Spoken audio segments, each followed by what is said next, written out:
Michael, welcome. How's your first fight week as a UFC fighter? How's it been, the experience and everything? Yeah, it's been amazing, man. Just getting to know the team. Team over here is just so organized, so on point, so welcoming, so hospitable, so helpful. It's good. It really does feel like I've just been signed to a new football team and just getting all the facilities. Everything is just done at top tier level, so professional. So yeah, I'm excited, man. I'm happy to be here. Has that brought any extra nerves? I mean, you're such a veteran that you've been around for so long and have experienced so much, but it is something new, right? Yeah, it's a new experience, but I embrace new experiences. I always say I love being a student and learning new things, and so that's how I feel. It just feels like I'm just experiencing new things. I'm just soaking it all in, and come Saturday, I get to release all that energy. And you've talked about how being in the UFC was a dream of yours for quite some time. So I'm sure that you daydreamed a lot of one day transitioning and joining the UFC. When you who did you envision yourself fighting? Is Kevin Holland the guy that was on your radar and somebody you wanted to fight? Nah, not really. As in, like, at that point, it was just a case of just being here. You know, when you're visualizing it, when you're visualizing being in the cage, it's more just me, the crowd, what I'm doing, my finishes and how my entrances and all that kind of stuff. The opponent doesn't mean anything because all I'm trying to do is manifest all the good points of it, and whoever get kicked in the face on the way, it doesn't matter. And what are your goals joining this promotion? Is it the belt? Is it just having fun, super fights? What is your goal now that you're in the UFC?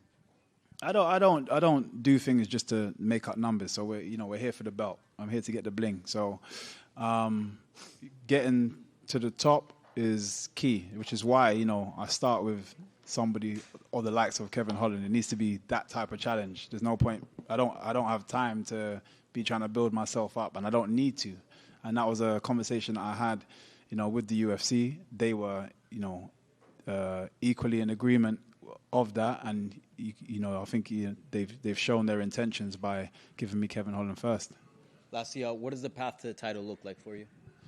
A big, entertaining knockout, and maybe another spectacular knockout, and then the belt. Michael, Kevin's known as a bit of a showman, as are you. In a way, is this sort of the perfect starting platform for you, right? If you go in there and he talks a bit of shit to you and you can talk some shit back, get the knockout, that propels you in a way that, like, Michael Chandler got propelled by Dan Hooker. Are you sort of looking at this like that? Yeah, I keep telling everybody I feel like we're going to have the first live in-cage podcast of me and him talking.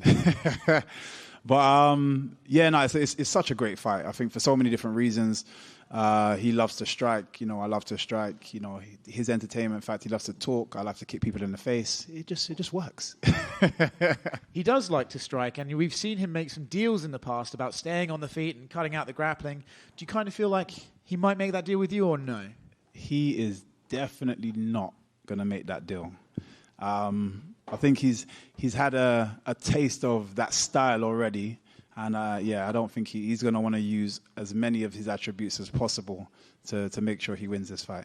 In a way, though, if he does do that to you and you get to stop that and still get the victory, that shows the UFC fans that, hey, like, I'm not just this flashy guy getting strikes. I can do MMA. No, of course. And but the thing is, for me, I don't, and I've never cared to prove anything to anybody. I know what I do. I have to do it in training every single day. And the fact that people think I go to an MMA gym and only train kickboxing is wild to me, considering I'm doing MMA. I'm where I'm so superior in my striking. It does feel like everything else is miles behind, but it's slowly catching up. Last one from me. For the people who might not know, how big would you versus Leon Edwards, English versus English, be for the world title? Stadium type big. This is what I mean, and it's just so good for the UK. It's so good for inspiring more talented fighters in future coming from that side of the world.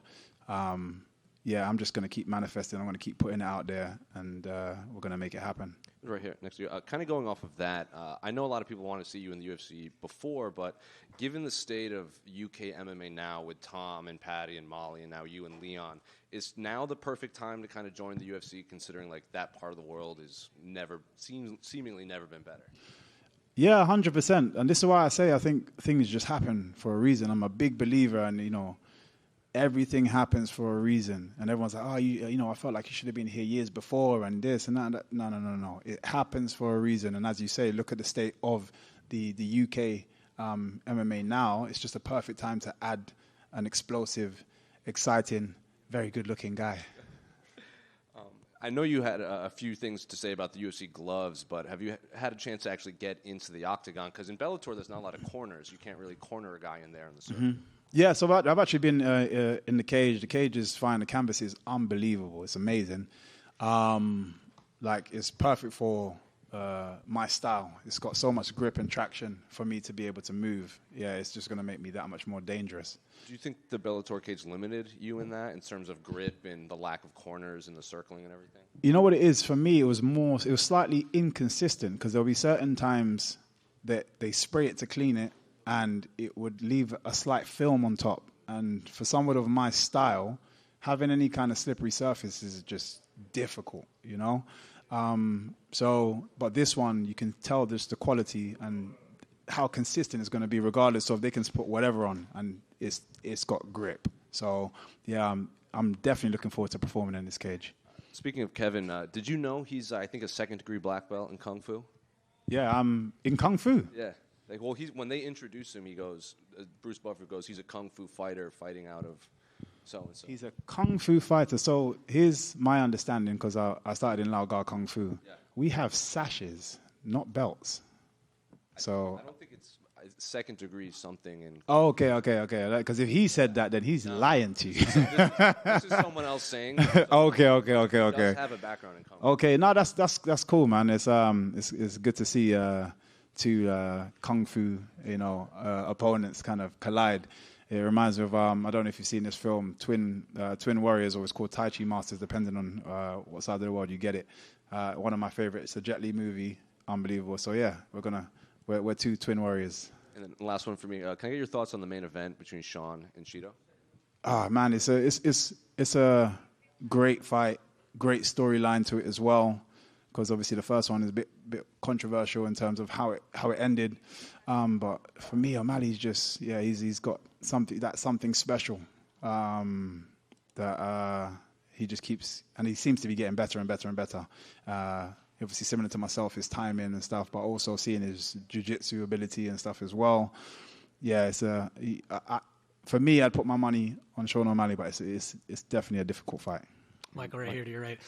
When we first learned about this fight, it actually popped up, I think, on the War Room in one of Dana White's videos, and it had a Toronto date in January. Was that ever a date that was offered to you, or was it always March? Yeah, it was never a thing. It was weird. I'm sure it was the Nelk Boys or something that it was in their route. I don't know, but even when I went back to see that clip, I don't know how somebody even managed to pause it on that. I was trying so hard to see that. That was on there for less than 0.5 of a second. Like, how did people spend time? Yeah, so I don't know how they even found that. But yeah, it was never really a thing. I think they were just kind of putting, super matchups on the board, and somebody happened to see it. Internet's a wonderful place. Obviously, you've been in some big fights, Grand Prix, fought for a title. We hear about octagon jitters and the nerves. Are there any nerves this fight week so far, or is this just old hat to you at this point? Yeah, I've done it too many times now. I always have. I don't like to call it nerves. There's always that kind of like pre-fight feeling. My pre-fight, and this happens in the gym as well. Like my coach, it happens every single time. My coach is like, "Okay, guys, glove up or pad up." I have to run to the toilet. I don't know what it is, but it's like, it's just my body screaming at me like, "Yeah, we're about to go to war," And again, I don't like to call it nervous. I call it excitement. So yeah, I got some excitement, and that usually helps me.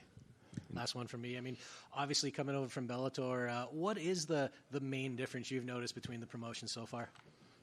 Organization, structure, people on the floor, just professionalism. It definitely feels like I've stepped up a league, and we're not talking in terms of opponent here or caliber of fighter, because for me, mixed martial arts is a sport, and I've fought so many guys in the UFC and so many guys outside the UFC, and the standard is the same. It depends on the practitioner.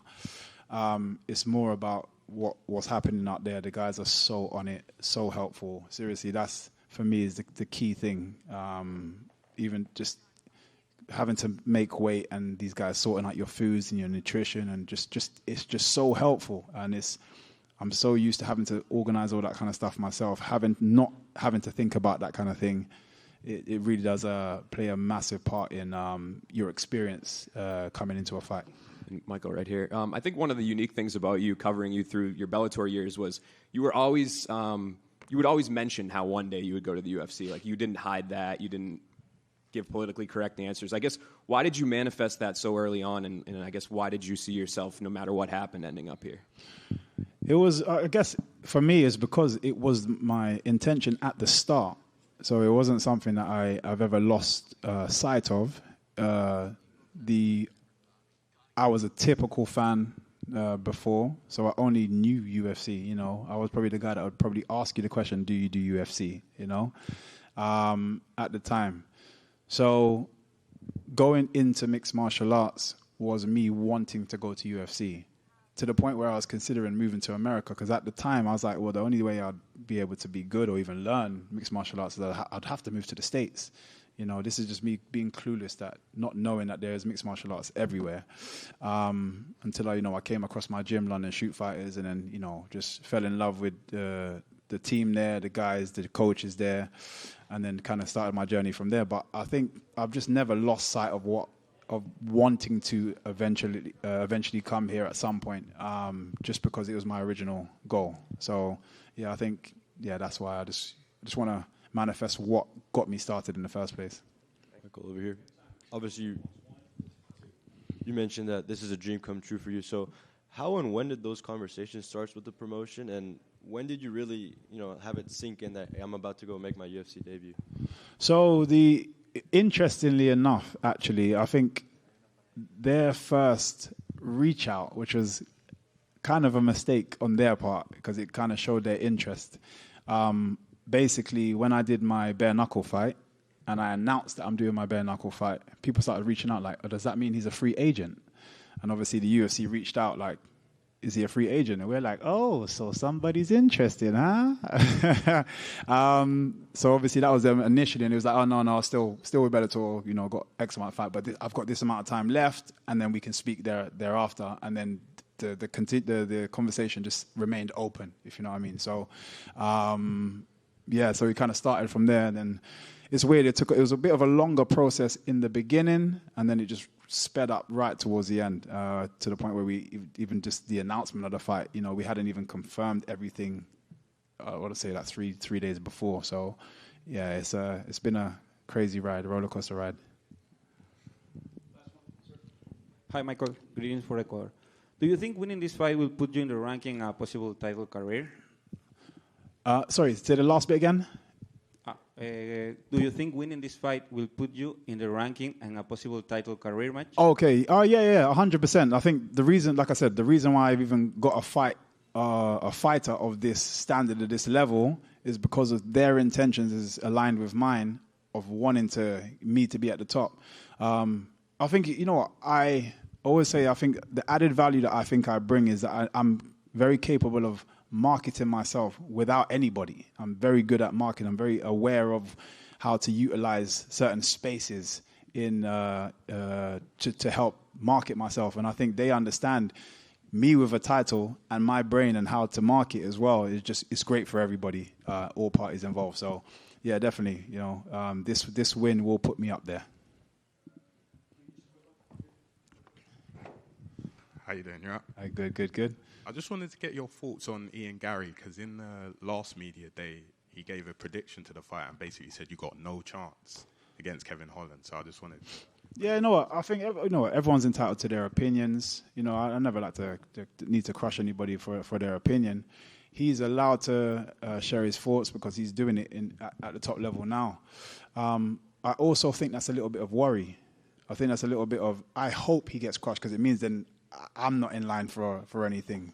Because, you know, me winning means I'm potentially in line to have to do it. And now I can't be like, oh, no, there's other reasons why I can't fight him. So you're going to find a lot of people wishing for my downfall that are in the division simply because they don't want to cross me.